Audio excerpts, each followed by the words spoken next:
به نظرت قانون جذب واقعیت داره؟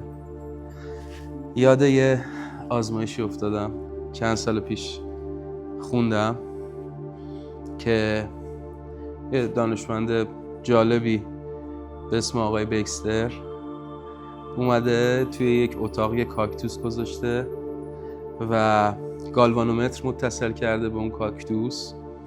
از یه آقای خواسته با یه فندک بره تو اون اتاق و فکر کنه که میخواد این کاکتوس رو آتیش بزنه.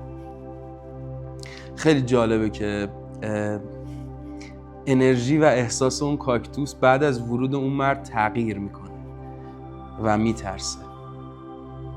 توجه و انرژی و فکر ما در این جهان خالقه. باور کنید